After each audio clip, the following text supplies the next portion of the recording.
আসলে কি হয়েছিল, কি হয়েছিল? একটু ট্রমাটাইজ, প্লিজ, সরি। আসলে এই চোখের সামনে এরকম একটি ঘটনা ঠিক যারা শিক্ষার্থী ছিলেন তাদের জন্য ভয়াবহ। একটু কথা বলবেন যে আপনি তো শিক্ষার্থী, আপনি কি দেখেছিলেন? আমি ছিলাম ক্লাসরুমে, তো হঠাৎ করে একটা জেটের একটা সাউন্ড পেয়েছি। তো নর্মালি আকাশ দিয়ে উঠতেছে, আকাশের মধ্যে ব্লাস্ট হওয়ার একটা সাউন্ড। তো ব্লাস্ট হওয়ার পরে ডাইরেক্ট নিচে পড়ার একটা সাউন্ড হয়েছে। তখন ক্লাসরুম থেকে বাইরে তাকিয়ে দেখি কি যে প্রাইমারি সেকশনের একটা সেকশনের মধ্যে ঢুকে গেছে পুরো প্লেনটা, ঢুকে ভিতরে আগুন জ্বলতেছে। তো দৌড়ায় যায় দেখি কি যে ভিতর থেকে স্টুডেন্টরা বেরোইতেছে, কাপড় চোপড় পুরো একেবারে পুইরা, সারা শরীর পুইরা গেছে, বেরোইতেছে আর নিচে পড়ে যেতেছে। আর কয়েকজনের পুরো অর্ধেক শরীর ছিল না। আপনার প্রায় 50 থেকে 60 আপ- জন স্টুডেন্ট মারা গেছে।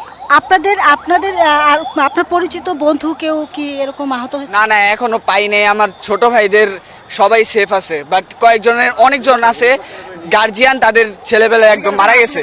আর লাস্ট তো আইডেন্টিফাই করার কোনো চিহ্নই নাই, চেহারাই নাই এখন। কাবাবের মতো হয়ে গেছে, মুরগির মতো, যেমন হয় না মুরগির। আমি বলছি, আপনি কি দেখেছেন? হ্যাঁ, আমি এরকম হেলিকপ্টার সামনে ছিলাম, এরকম যেমন লাশগুলো উঠায় যা আহত ছিল মিলে গেছে গা, ওগুলো দেখছি যেগুলো একদম পুইরে টুইরে একবারে কাবাব হয়ে গেছে গা। এটা হয়ে গেছে গাড়ি দিয়েছে, মেডিকেল গাড়ি দিয়েছে। আর যেটি আহত সোলামলা অবস্থা আছে, এটি নিয়ে গেছি দিয়া হেলিকপ্টার দিয়া।